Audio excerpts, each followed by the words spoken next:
ఆడవారికి గర్భం రావడం వరం అనుకుంటాం, కానీ అది పెద్ద శాపం. అవును, మీరు విన్నది నిజమే. బ్రహ్మ సృష్టించిన ఈ బ్రహ్మాండంలో స్త్రీ లేనిదే సృష్టే లేదు. అలాంటి స్త్రీలకి మాత్రం ఇది దేవుడు ఇచ్చిన శాపం. అవును, ఈ విషయం చాలా మందికి తెలియకపోవచ్చు, కానీ ప్రెగ్నెంట్ అనేది ఒక శాపంతో వచ్చింది. మరి ఆ శాపం ఎవరిచ్చారు? అసలు ఆ శాపం రావడానికి కారకులెవరు? ఎందుకు ఈ శాపం వచ్చింది? అలా శాపం వల్ల మొదటి గర్భం ఏ స్త్రీకి వచ్చింది అనే విషయం ఇప్పుడు మనం తెలుసుకుందాం. వీడియోని స్కిప్ చేయకుండా చివరి వరకు చూడండి, చాలా ఇంట్రెస్టింగ్గా ఉంటుంది. అలాగే లైక్ కూడా చేయండి. ఒకసారి సరస్వతీదేవి బ్రహ్మదేవుణ్ణి కలిసి తనలో మెదులుతున్న ప్రశ్నలన్నిటికీ సమాధానం తెలుసుకోవాలని అనుకుంది. అలా బ్రహ్మదేవుడి దగ్గరికి వెళ్ళి, మీరు ఈ సృష్టిని రచించారు, మీ శరీరం నుంచి ఎంతో మంది ఋషులని మునులని పుట్టించారు, ఎంతో మంది అందమైన అప్సరసలని గంధర్వులని దేవతలను కూడా మీరే సృష్టించారు, మీరే స్త్రీలకి అందాన్ని ప్రసాదించారు. కానీ నాకున్న సందేహం ఏంటంటే, కేవలం స్త్రీలకి మాత్రమే గర్భం ఎందుకు ప్రసాదించారు? ఈ బ్రహ్మాండంలో ఎందుకని కేవలం స్త్రీలు మాత్రమే గర్భం దాల్చగలుగుతున్నారు? దీని వెనుకున్న అసలైన కారణం ఏమిటి? గర్భం దాల్చినప్పుడు వచ్చే విపరీతమైన నొప్పి కేవలం స్త్రీలకు మాత్రమే ఎందుకు? ఈ ప్రశ్న విన్న బ్రహ్మదేవుడు నవ్వుతూ సరస్వతీదేవితో, నువ్వు ఈరోజు మంచి ప్రశ్న అడిగావు. ఈ బ్రహ్మాండంలో అన్ని రోగాల కంటే ఎక్కువ నొప్పి గర్భం దాల్చినప్పుడు వస్తుంది. గర్భం దాల్చేటప్పుడు స్త్రీలకి భయంకరమైన నొప్పి వస్తుంది. దీని వెనుక ఒక కథ ఉంది. నేనిప్పుడు ఆ కథ నీకు చెప్తాను. దాన్ని నువ్వు చాలా శ్రద్ధతో విను. అలాగే ఎవరైతే ఈ కథను వింటారో వాళ్ళకి మంచి పుత్రుడు జన్మిస్తాడు అని అంటాడు. అయితే బ్రహ్మదేవుడు పులస్త్య మహర్షి నా చెవి నుంచే పుట్టాడు, కానీ అతను నా మానస పుత్రులలో ఒకడు.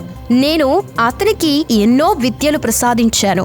అతన్ని పుట్టించడం వెనుక కారణం కూడా అతనికి చెప్పాను.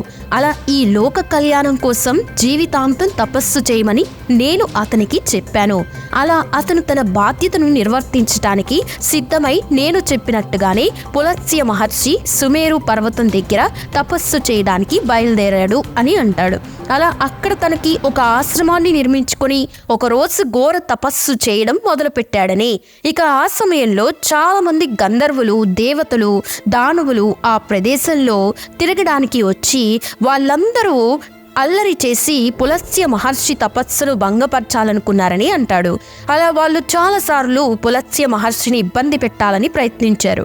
మొత్తం గమనించిన పులస్త్య మహర్షికి కోపం వచ్చి అక్కడున్న గంధర్వులతో పాటు అప్సరసల్ని కూడా శపిస్తాడనమాట. ఇక ఈ రోజు నుంచి ఎవరైతే నా తపస్సుకి భంగం కలిగించారని చూస్తారో వాళ్ళు ఖచ్చితంగా గర్భం దాల్చుతారని శపిస్తాడు. దీంతో పులస్త్య మహర్షి శాపానికి భయపడి అప్సరసలతో పాటు గంధర్వులు కూడా అక్కడి నుంచి వెంటనే పారిపోయారని చెప్తాడు బ్రహ్మదేవుడు. అయితే ఆ పర్వతం పైన త్రినబిందు మహర్షి తన కుటుంబంతో పాటు నివసించేవాడు. అతనికి ఆవిర్భావ అనే కూతురు ఉంది. ఆమెకి పులస్త్య మహర్షి శాపం గురించి తెలియదు. దీంతో తను ఒకరోజు తన స్నేహితులను వెతుక్కుంటూ సుమేరు పర్వతం పైకి వెళ్ళగా అలా కాసేపటికి పులస్త్య మహర్షి ఆశ్రమం దగ్గరికి చేరుకుంటుంది. అయితే పులస్త్య మహర్షి ఆమెను చూసిన వెంటనే ఆమెకి శాపం తగిలిందనమాట. కాసేపటికి ఆమె శరీరం అంతా పచ్చగా మారడమే కాకుండా ఆ మరుక్షణంలోనే ఆమె గర్భవతిగా మారింది. ఒక్కసారిగా ఆమె శరీరంలో పెద్ద మార్పులు జరిగాయి. దీన్ని చూసి ఆవిర్భావ చాలా భయపడింది.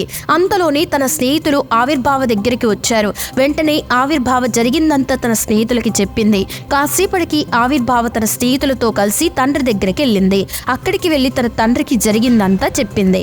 దీంతో తన కూతురుని ఈ పరిస్థితిలో చూసి త్రినబంధు మహర్షి చాలా బాధపడతాడు. కాసేపు తన కూతుర్ని పరీక్షించిన తర్వాత పులస్త్య మహర్షి శాపం వల్ల తన కూతురికి గర్భం వచ్చిందని త్రినబంధు మహర్షికి అర్థమవుతుందన్నమాట. దీని గురించి తెలుసుకుని త్రినబంధు మహర్షి ఇంకా బాధపడతాడు. వెంటనే తన కూతురుని తీసుకుని సుమేరు పర్వతం పైకి వెళ్ళగా అక్కడ పర్వతం పైన ఉన్న పులస్త్య మహర్షిని చూసి త్రినబంధు మహర్షి వెంటనే నమస్కరిస్తాడు. తన కూతురుని క్షమించమని కోరుతాడు. త్రినబంధు మహర్షి పులస్త్య మహర్షితో, మీరు సాక్షాత్తు బ్రహ్మదేవుడి మానసపుత్రుడు. ఈ లోకం మీకు ప్రతి చోట కీర్తి ఉంటుంది. మీరు చాలా దయగలిగిన వారు. ఈ రోజు నా కూతురు తెలియకుండా పాపం చేసింది. తనకి మీరు శాపం పెట్టిన విషయం తెలియదు. మీ శాపం వల్ల ఈ రోజు నా కూతురు గర్భవతిగా మారింది. ఈ బ్రహ్మ బ్రహ్మాండంలో గర్భవతిగా మారిన మొట్టమొదటి స్త్రీ నా కూతురే. అలాంటప్పుడు నా కూతురుని ఇంకెవరు పెళ్లి చేసుకుంటారు స్వామి? కాబట్టి మీరే నా కూతురుని భార్యగా స్వీకరించండి. నా కూతురికి అన్ని మంచి లక్షణాలు ఉన్నాయి. నా కూతురికి ఏ దోషమూ లేదు. కేవలం తనకి తెలియకుండానే తనకి మీ శాపం తగిలింది. తన జీవితాంతం మీకు సేవ చేస్తూనే ఉంటుందని చెప్పాడు. అలా తృణబంధు మహర్షి మాటలతో పులస్త్య మహర్షి ప్రసన్నుడయ్యాడు. ఆవిర్భావకి తగిలిన శాపంను చూసి అతను కూడా చాలా బాధపడగా వెంటనే పులస్త్య మహర్షి తృణబంధు మహర్షితో, నేను మీ మాటలకి ప్రసన్నుడయ్యాను. నా శాపం వల్ల మీ కూతురు గర్భవతిగా మారింది. ఈ కారణం చేతనే నేను మీ కూతుర్ని నా భార్యగా స్వీకరిస్తాను. మీరింక దేనికి బాధపడకండి అంటాడు. అలా ఈ విధంగా పులస్త్య మహర్షి తృణబంధు మహర్షి కూతుర్ని భార్యగా స్వీకరిస్తాడనమాట. ఇక అప్పటి నుంచి ఆవిర్భావ పులస్త్య మహర్షి ఆశ్రమంలోనే నివసించడం మొదలుపెట్టింది. రాత్రి పగలు స్వచ్ఛమైన హృదయంతో పులస్త్య మహర్షికి సేవలు చేస్తుంది. ఇక పులస్త్య మహర్షి ఆవిర్భావ చేస్తున్న సేవలను చూసి అత్యంత ప్రసన్నుడయ్యాడు. నేను నీ సేవ భక్తితో ప్రసన్నుడయ్యాను. అందుకే నీకు నాలాంటి పుత్రుణ్ణి వరంగా ఇస్తాను. నువ్వెప్పుడైతే నా ముందుకి వచ్చావో ఆ సమయంలో నేను వేదాలని పఠిస్తున్నాను. వేద పఠనం కూడా చేశావు. అందుకనే నీ కొడుకు వేదాలతో పండితుడై ఉంటాడు. అలా ఈ పూర్తి ప్రపంచానికి వేదాలను ప్రచారిస్తాడు. ఈ ప్రపంచమంతా నీ కొడుకుని విశ్రవ మహర్షి అని పిలుస్తుంది అని అంటాడు. అయితే కొంతసేపటికి ఆవిర్భావ దేవికి ఒక అత్యంత గుణవంతుడైన కొడుకు పుడతాడు. తులసి మహర్షి చెప్పినట్టుగానే అతని పేరు విశ్రవ అని పెట్టారు. విశ్రవ మహర్షి కూడా తన తండ్రిలాగానే పండితుడు. ఎప్పుడూ సత్యాన్ని మాత్రమే చెప్తాడు, ధర్మాన్ని పాటిస్తాడు. అతనికి కూడా ఈ ప్రపంచమంతా కీర్తి లభించింది. అయితే అతని గొప్పతనం గురించి తెలిసి భరద్వాజ మహర్షి తన కూతురు ఇలవదిని విశ్రవ మహర్షికి ఇచ్చి వివాహం చేస్తాడు. అలా వీరిద్దరికి ఒక కొడుకు పుట్టగా అతని పేరు వైశ్రవణుడు. అలా అతనికున్న ఇంకొక పేరు కుబేరుడు.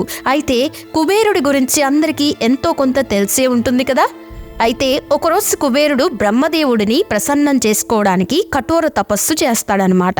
ఇక కుబేరుడు చేసిన ఘోర తపస్సుకి మెచ్చి బ్రహ్మదేవుడు ప్రత్యక్షమై అతనికి వరం ప్రసాదిస్తాడు. అలా కుబేరుడిని ఉత్తర దిక్కుకి స్వామిగా చేస్తాడనమాట. దీంతో పాటు మనసుతో అదుపు చేసే పుష్పక విమానాన్ని కూడా కుబేరుడికి ప్రసాదిస్తాడు. అలా కుబేరుడు చాలా ధనవంతుడవుతాడు. అందుకే ఇప్పటికీ కూడా మనం ధనవంతుల గురించి మాట్లాడుకుంటున్నప్పుడు కుబేరుడు అనే పేరు ఖచ్చితంగా వాడుతాం. ఇక ధనమాదన పర్వతంపై ఉన్న సంపదలో 4వ భాగం కుబేరుడికి చెందుతుంది. అందులో 16వ భాగాన్ని కుబేరుడు మనుషులకి దానం చేశాడు.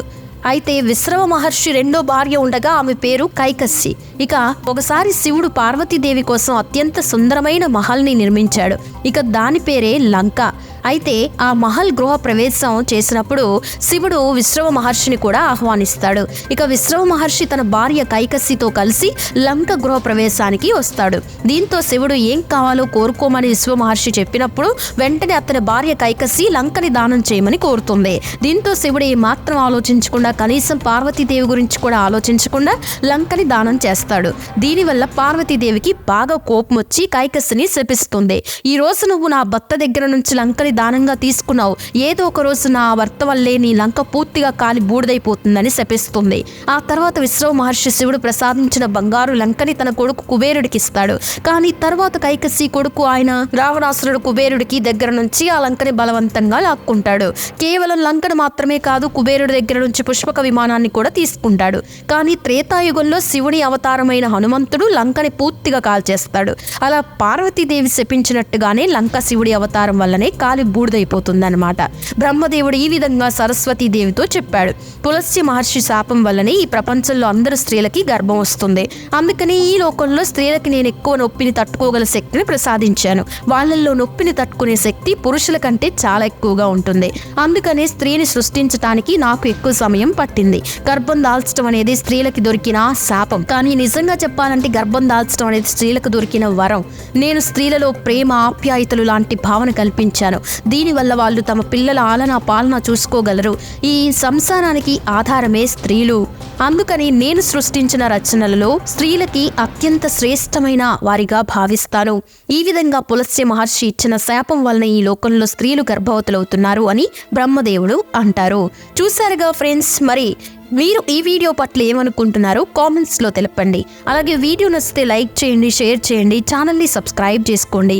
Thanks for watching this video.